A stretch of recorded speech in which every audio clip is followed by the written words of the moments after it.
अब आगे अधिवक्ता संगठन एवं मंदिर मुक्ति आंदोलन इस विषय पर अधिवक्ता श्रीमती अमिता सचदेवा जी हमें संबोधित करेंगी। तत्पूर्व हम उनका परिचय जानकर लेते हैं। अधिवक्ता श्रीमती अमिता सचदेवा जी हिंदू विधिज्ञ परिषद दिल्ली की सदस्य हैं। आप कुतुब मीनार एवं श्री कृष्ण जन्मभूमि के केस में पैरवी भी कर रही है। दिल्ली एनसीआर क्षेत्र के जो अधिवक्ता है उनका संगठन भी आप करती है। मैं आपसे अनुरोध करता हूं कि आप हमें मार्गदर्शन करें।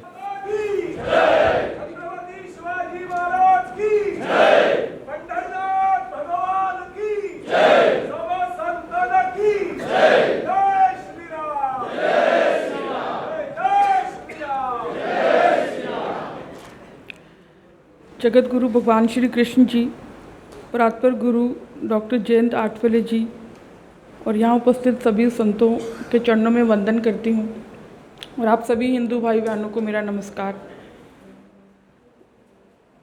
3 दिन पहले जब एडवोकेट कृष्ण मूर्ति जी को सुन रही थी तो वो बता रहे थे कि कैसे भगवान कृष्ण गुरुदेव जी का अनुसंधान उनको लगातार अनुभव होता है।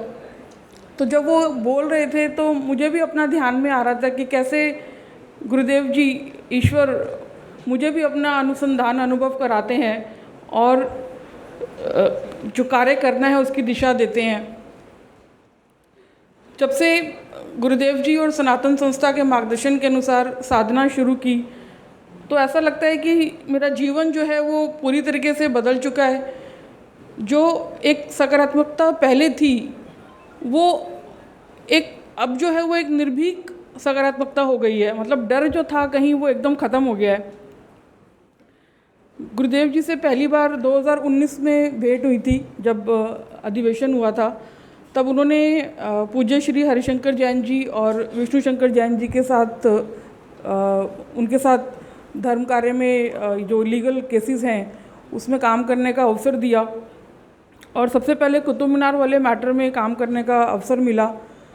तो जब पूज्य श्री हरिशंकर जैन जी के साथ ड्राफ्टिंग करी तो उनका जो रिसर्च करने का तरीका देखा वो एकदम अद्भुत है। मतलब इतना सीखने को मिला उनसे। और जब ड्राफ्टिंग पूरी हुई और जब केस फाइल करने का समय आया तो उन्होंने मुझसे पूछा कि मैं चाहता हूँ कि आप भी इस केस में मेरे साथ वकील बने, आपका भी वकालतनामा इसमें फ़ाइल करते हैं, तो आप डरोगे तो नहीं? तो मैंने कहा कि जब साक्षात ईश्वर गुरुदेव जी और आप मेरे साथ हैं तो मुझे डर किस बात का, मैं बिल्कुल नहीं डरूंगी।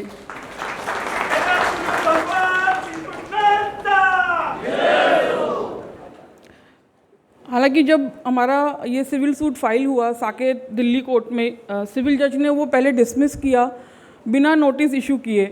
फिर हम अपील में गए और जब अपील पहली बार लिस्ट हुई डिस्ट्रिक्ट जज की कोर्ट में तो पूज्य जैन जी ने बोला कि आप जाओ और आर्ग्यूमेंट्स करके आओ।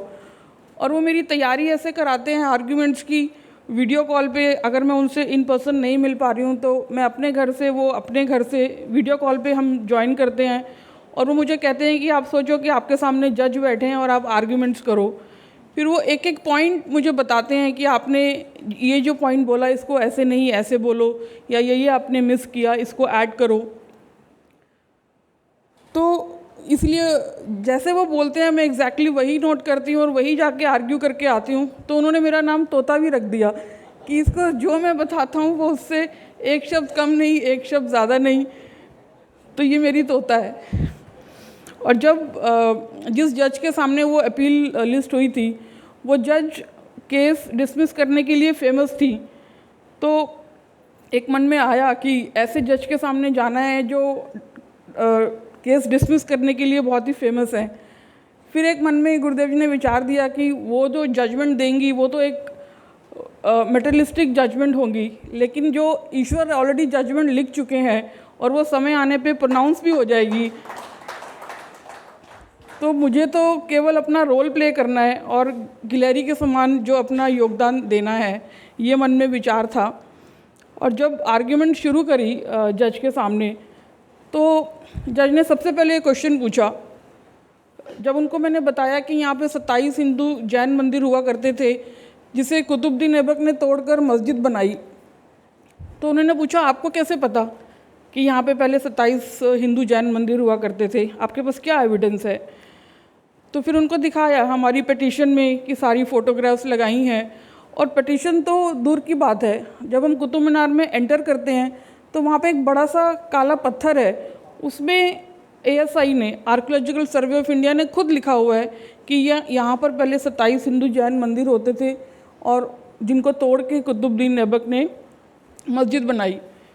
तो जब ये क्वेश्चन जज ने पूछा तो मन में एक विचार आया कि ये जो जुडिशरी है आज की, सो कॉल्ड जो सबसे ज़्यादा एजुकेटेड जिनको हम मानते हैं, उनको भी हमारा इतिहास नहीं पता। हिंदू, चाहे वो हिंदू हैं तो भी उनको ये इतिहास नहीं पता। तो एक लगा कि कलयुग में जो जुडिशरी है उसका नॉलेज जो है एक लिमिटेड है, लॉ तक है। जो हमारे बेसिक फैक्ट्स हैं, जो हिंदुओं का इतिहास है, वो भी उनको नहीं पता। फिर उन्होंने दूसरा क्वेश्चन पूछा कि क्वेश्चन नहीं पूछा बल्कि कहा कि ये जो केस है ये प्लेसेस ऑफ वर्शिप एक्ट से बाधित है।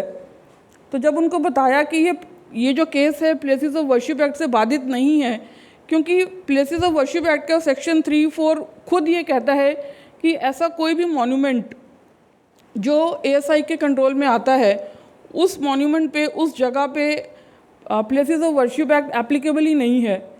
तो जज ने इमीडिएटली नोटिस इशू कर दिया उस समय। तो एक लगा कि एक छोटी सी उपलब्धि तो मिली। फिर जब कुतुब मीनार का हियरिंग्स चल रही थी तो उसके 1-2 महीने बाद ASI ने एक नोटिफिकेशन निकाला।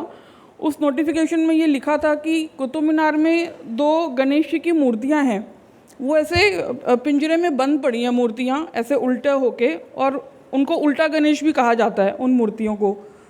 तो ASI के उस नोटिफिकेशन में लिखा था कि वो मूर्तियाँ जो है हम म्यूज़ियम में शिफ्ट करने जा रहे हैं। तो जब हमें ये पता चला तो हमने एक एप्लीकेशन फ़ाइल की उसी कोर्ट में, और बोला कि ये जो मूर्तियाँ हैं यही तो हमारे केस की मूल हैं, मतलब ये वन ऑफ द एविडेंसेस हैं कि अगर यही यहाँ से चली जाएंगी तो मतलब हम बाद में कैसे प्रूफ करेंगे कि यहीं पे हमारे देवी देवता थे, यहीं पे उनकी मूर्तियाँ थी। तो ASI के वकील ने बोला कि अभी तो केस पेंडिंग है, मतलब अभी तो कोई आपके पास कोई आपने कुछ प्रूफ नहीं किया कि ये यहाँ पे मंदिर थे, यहाँ पे देवी देवताओं की मूर्तियाँ थी। लेकिन जज ने एकदम से, मुझे लगता है कि भगवान जो विचार डाला जज ने एकदम से ASI के वकील को बोला कि आप अभी शांत रहिए। लिटरली उनकी ये वर्डिंग्स थी, और ये मूर्तियाँ आप यहाँ से कहीं नहीं लेके जाएंगे। तो मुझे ऐसा लग रहा था कि वो जज नहीं, जैसे ईश्वर ही उनके मुख से बोल रहे हैं। एक व्यक्तिगत एक्सपीरियंस है कि मैं जिस घर में रहती हूँ 15-20 सालों से, थोड़ा सा वो अपर ग्राउंड फ्लोर पे घर है, तो एक बार भी ऐसा नहीं हुआ कि मैं वहाँ से सीढ़ियाँ उतरते हुए नीचे गिरी। लेकिन जिस दिन कुतुब मीनार की हियरिंग थी उस दिन मेरा पैर मुड़ा और मैं गिरी, नी में चोट आई काफ़ी। तो सदगुरु डॉक्टर चारुदत्त पिंगले जी से मैंने उनको मैसेज भेजा कि मुझे ऐसे चोट लग गई है, और तो उनका एक मैसेज आया कि आप चिंता मत करिए, ईश्वर आपके साथ हैं। तो मतलब भगवान यही हमेशा ध्यान में दिलाते हैं कि वो हैं साथ में, और जो भी कर रहे हैं वो उन्होंने ही करना है, आप बस अपना रोल प्ले करते जाओ जो आपको रोल दिया हुआ है।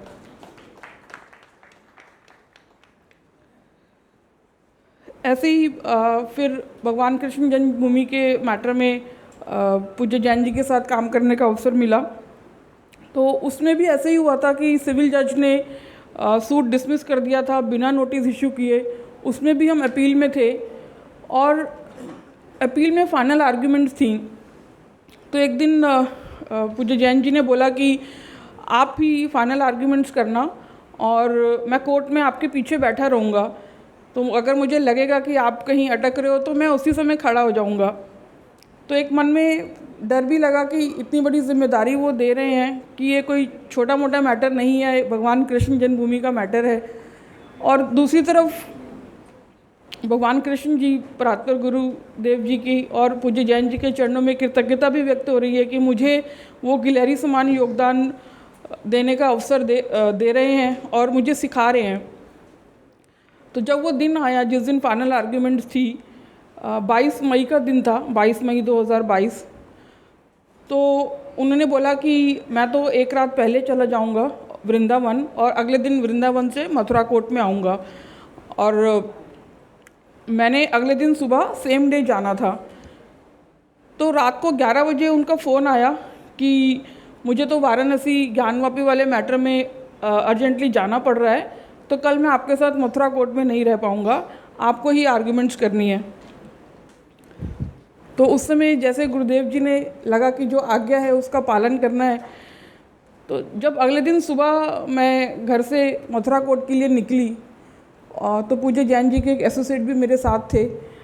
तो वो जो फाइल्स हमारे हाथ में थी, मुझे ऐसा लग रहा था कि वो फाइल्स नहीं हैं, हमारे शस्त्र हैं और हम एक युद्ध भूमि में जा रहे हैं, युद्ध करने के लिए जा रहे हैं। और जब वहाँ पहुँचे तो मुस्लिम पक्ष की तरफ से 4 वकील थे और यहाँ से सिर्फ हम थे, और वो सब एकदम सीनियर एडवोकेट्स थे, हम उनके आगे कुछ भी नहीं लग रहे थे। तो उस समय ये विचार आया कि गुरुदेव जी साथ में हैं और मुझे ऐसे ही लग रहा था कि ये कृष्ण जन्मभूमि में मैं खड़ी हूँ और भगवान कृष्ण मेरे साथ हैं, तो मुझे चिंता करने की क्या ज़रूरत है। मुस्लिम पक्ष के वकील ज़ोर ज़ोर से बोल रहे थे कि इनका केस एकदम झूठा है, यहाँ पर तो शुरू से मस्जिद ही है और यहाँ पे कोई इनके भगवान का जन्म स्थान नहीं है। तो उनको कहा कि अगर ऐसी बात है तो भगवान राम जन्मभूमि की तरह यहाँ का भी सर्वे करा लेते हैं, तो भगवान कृष्ण का जन्म स्थान है या नहीं वो अपने आप आ जाएगा, सच सामने आ जाएगा। थोड़े दिनों बाद जब इस केस में फ़ैसला आया तो वो फ़ैसला हमारे हित में आया और जो डिस्ट्रिक्ट जज थे उन्होंने ये लिखा कि जो सिविल जज ने जो सूट डिसमिस किया वो बिना एप्लीकेशन ऑफ माइंड से किया। तो फिर एक छोटी सी और उपलब्धि, ऐसा लगता है कि ईश्वर सब कुछ करते जा रहे हैं और आनंद हमें देते जा रहे हैं। जैसे कल सदगुरु डॉक्टर चारुदत्त पिंगले जी ने भी कहा था कि पांडवों ने, अर्जुन ने भगवान को चुना, सेना को नहीं चुना। तो वैसे ही हमें भी किन को चुनना है, भगवान को चुनना है या सेना को चुनना है। तो मुझे ऐसा लगता है कि मैं भगवान को चुनने की क्षमता नहीं रखती, भगवान ने मुझे चुना है और इस धर्म कार्य में मुझे मेरा गिलहरी समान योगदान वो दिलवा रहे हैं। और अभी दिल्ली में अधिवक्ताओं की एक साप्ताहिक बैठक होती है जिसमें अलग अलग स्टेट से एडवोकेट्स जुड़ते हैं, मुरादाबाद, राजस्थान, हरियाणा, और कोई 50 वर्ष के हैं, कोई 30 वर्ष के हैं।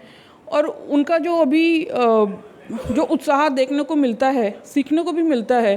तो उस बैठक में 2 धर्म के विषय लिए जाते हैं कि जहाँ जहाँ हमारे हिंदू धर्म पे आघात हो रहे हैं, और एक साधना का विषय लिया जाता है। तो आज ऐसे लगता है कि गुरुदेव जी ने दिल्ली में एक एडवोकेट्स की टीम तैयार कर दी है कि जब भी कोई वहाँ पे विषय आता है तो वो तुरंत कहते हैं कि हम इसमें कंप्लेंट फाइल करेंगे, या हम इसमें लीगल नोटिस देंगे, या हम इसमें एक रिप्रेजेंटेशन देंगे।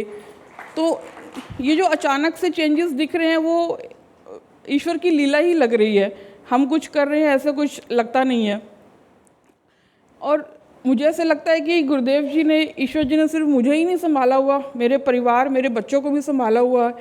जैसे अभी बात हो रही थी कि धर्म शिक्षा हमें देनी चाहिए अपने बच्चों को, तो मैं इस उम्र में और मेरे बच्चे, अभी हम सनातन संस्था से धर्म शिक्षा ले रहे हैं, उसका परिणाम ये है कि आज मेरी बेटी जो 10th में है वो अपनी क्लास की फ्रेंड्स को बताती है कि जो भी श्रद्धा और साक्षी का जो मर्डर हुआ रिसेंटली दिल्ली में कुछ समय पहले, तो वो अपनी क्लास की फ्रेंड्स को बताती है कि हमें साहिल और आफताब जैसे लड़कों से बच के रहना है, दूर रहना है। तो और हैरानी इस बात की होती है कि वो दिल्ली में रहती हैं लड़कियां जो जिनके पास आज मोबाइल और आईपैड सबका एक्सेस है, फिर भी उनको इन घटनाओं के बारे में नहीं पता। तो मैं ईश्वर के चरणों में, गुरुदेव जी के चरणों में कृतज्ञता ही व्यक्त करती हूँ कि हमें उन्होंने अपने चरणों में जगह दी और हमारा जीवन जो है वो सार्थक बना रहे हैं। सभी को नमस्कार।